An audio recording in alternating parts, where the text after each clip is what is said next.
आमिर और निम्रा के वलीमा के बाद जिंदगी मामूल पर आ गई थी। मेहमानों के साथ साथ सायरा और समन भी अपने घरों को सुधारें। सानिया और आशिर भी लाहौर जा चुके थे।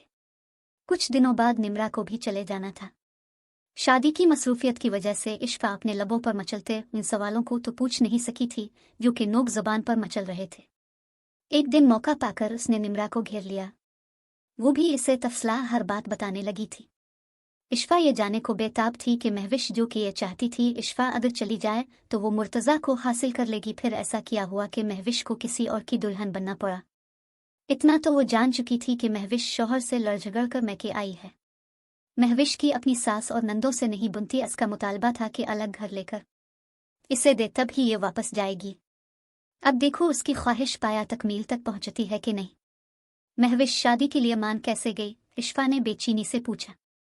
मुरसलीन चाचू के बाद चाची ने ज़बरदस्ती अरूबा और महविश की शादी कर दी थी, क्योंकि निम्रा कुछ बताते बताते एकदम सोचने लगी कि इश्फा को बताना चाहिए कि नहीं।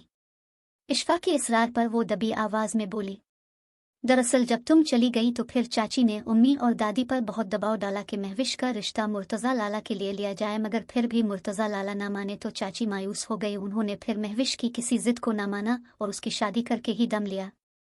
तकी को इसके मामू बाहर ले गए और वहीं उनकी बेटी से इसकी शादी हो गई। 6 माह पहले तकी भी दुबई चला गया है। चाची में भी अब पहले वाला दम खम नहीं रहा। तुम नहीं जानती इश्फा, चाची ने मुर्तज़ा लाला को कितना भड़काया कि वो तुम जैसी बदकिरदार और अयाश लड़की की खातिर जिंदगी की खुशियों से मुनमोर रहे हैं, मगर मुर्तज़ा लाला ने उनकी किसी बात का यकीन न किया। वो कुछ और भी कहना चाहती थी मगर आमिर ने आवाज़ देकर बुला लिया। इसी रात निम्रा भी आमिर के हमरा चली गई तो घर में एकदम तन्हाई ने डेरे जमा लिए।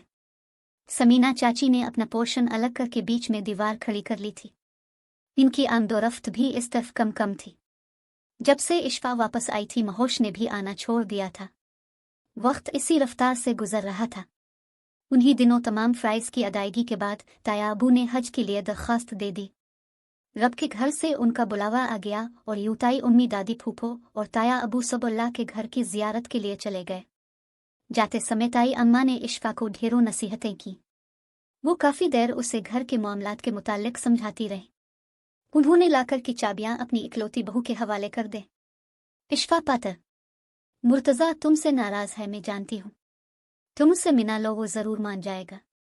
पहले तुम हमसे बदगुमान थी, अब मुर्तज़ा तुमसे बदगुमान है। ये गलत फहमियाँ क्यों कर बीच में आ गई? ताई अम्मा, मैंने अपनी नादानी में अपना बहुत सा नुकसान कर लिया है, वो आज़ुर्दगी से बोली। हर नुकसान की तलाफ़ी हो जाती है, मगर कुछ नुकसान ऐसे होते हैं कि उनकी तलाफ़ी मुमकिन नहीं।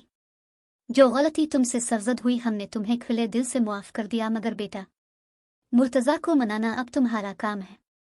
वो तुमसे मोहब्बत करता है, इसका गुस्सा वक्ती है। तुम पहल करोगी तो यकीनन इसका गुस्सा उतर जाएगा। वो मुझसे भला कहाँ मोहब्बत करते हैं, इसकी रंजीदगी किसी तौर कम नहीं हो रही थी। झिल्ली थी, औरत तो मर्द की एक निगाह से पहचान लेती है। आप कुछ नहीं जानती ताई अम्मा, उसने आज़ुर्दगी से कहा। दादी और फूफो ने उसे ढेरों दुआएं दे। ताया अब्बा भी बहुत देर तक उसे समझाते रहे। रात 1 बजे की उनकी फ्लाइट थी। जाने से पहले उन्होंने फिर उसे नसीहतें की तो वो दिल ही दिल में बोली, ताई अम्मा, कुछ नसीहतें बेटे को भी कर दे, इतनी खूनखार नज़रों से घूरता है। इनके जाने के बाद वो और शाजिम बिल्कुल तन्हा रह गए। इश्फा ने शाजिम को ज़बरदस्ती खाना खुलाकर सिलाया और ख़ुद बरामदे में आकर बैठ गई। ये वही घर था जहाँ उसे हर वक्त घुटन का एहसास होता था। मुर्तज़ा के इल्तिफ़ात, इसकी तवज्जो के बावजूद वो एक लम्हा भी यहाँ नहीं रुकना चाहती थी, और अब वो किस कदर बदल गई थी। इसकी सोचों का महवर अब मुर्तज़ा की ज़ात थी। ये घर था, इसे हर वक्त मुर्तज़ा की यहाँ मौजूदगी का एहसास होता।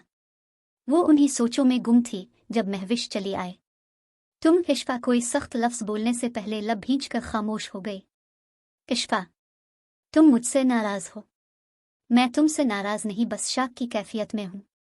मैं सोच भी नहीं सकती कि तुम मेरे साथ ऐसा सलूक करोगी। इश्फा ने इसे इसका तहक़ीर आमेज़ रवैया याद दिलाया तो वो सर झुकाकर बोले, मैं माज़रत करती हूँ, मुझे तुम्हारी माज़रत से कुछ लेना देना नहीं।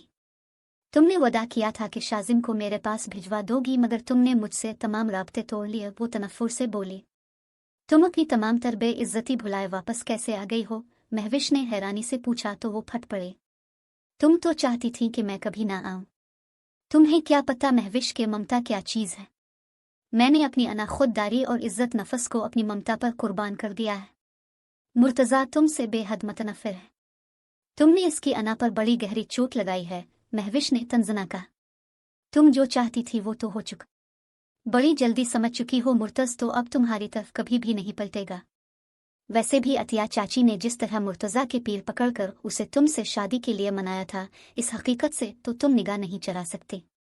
कितनी तकलीफ दे ये बात है कि तुम उनचाही हो, महविश ने हल्का सा कहकहा लगाया। बहुत घटिया सोच है तुम्हारी। क्या उधर तुम्हारे किसी आशिक ने तुम्हें ठुकरा दिया है जो वापस लूट आई हो? दफ हो जाओ तुम यहाँ से, इश्फा ने चलाकर कहा।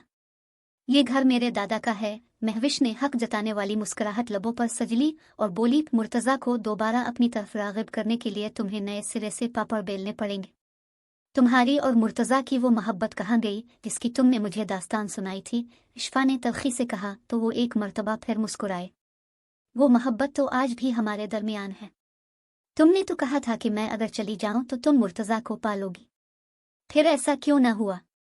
मैंने खुद ही इनकार कर दिया था। महविश कदरे गो बढ़ाए। उन्हें उसने तुम्हें खुद ही मुंह नहीं लगाया। इश्फा ने तनफ़ुर से सर झटका और उठकर अंदरूनी हिस्से की तरफ बढ़ गए।